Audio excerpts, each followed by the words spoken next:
Curfew প্রত্যাহার করে সেনাবাহিনীকে ব্যারাকে ফিরিয়ে নেওয়া সহ ৬ দফা দাবি জানিয়েছে বিএনপি সমর্থক রাজনৈতিক দল ও জোট। গতকাল শনিবার এক বিবৃতিতে দলগুলো এ দাবি জানায়। দাবিগুলো হলো নিরাপত্তা দেওয়ার অজুহাতে বৈষম্য বিরোধী ছাত্র আন্দোলনের নেতাদের জোর করে তুলে নেওয়া বন্ধ করতে হবে, যাদের তুলে নেওয়া হয়েছে তাদের অনতিবিলম্বে ছেড়ে দিতে হবে, ছাত্র জনতা ও বিরোধী দলের নেতাকর্মীসহ সবার উপর হওয়া মামলা, মিথ্যা মামলায় গ্রেপ্তার ও হয়রানি বন্ধ করতে হবে, গ্রেপ্তার ও গুম করাদের মুক্তি দিতে হবে এবং সব মামলা প্রত্যাহার করতে হবে। অবিলম্বে সব শিক্ষা প্রতিষ্ঠান চালু ও শিক্ষার্থীদের নিরাপত্তার ব্যবস্থা নিশ্চিত করতে হবে এবং শিক্ষার্থীদের ৯ দফা দাবি মেনে নিতে হবে।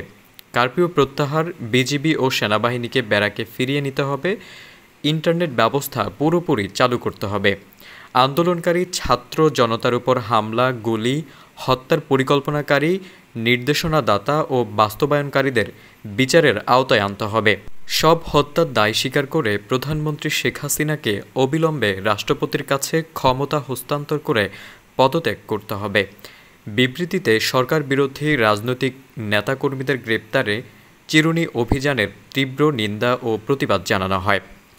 বিবৃতিতে জেএসটি সভাপতি আসম আব্দুর রব, ১২ দলীয় জোটের প্রধান মোস্তফা জামাল হায়দার, নাগরিক ঐক্য সভাপতি মাহমুদুর রহমান মান্না, বিপ্লবী ওয়ার্কস পার্টির সাধারণ সম্পাদক সাইফুল হক, ভাসানী অনুসারী পরিষদের আহ্বায়ক বীর মুক্তিযোদ্ধা শেখ রফিকুল ইসলাম বাবলু, রাষ্ট্র সংস্কার আন্দোলনের প্রধান সমন্বয়ক অ্যাডভোকেট হাসনাত কায়ুম, এবি পার্টির সদস্য সচিব মুজিবুর রহমান মঞ্জু, গণফোরামের সাধারণ সম্পাদক অ্যাডভোকেট সুব্রত চৌধুরী, জাতীয়তাবাদী সমমনা জোটের সমন্বয়ক ড.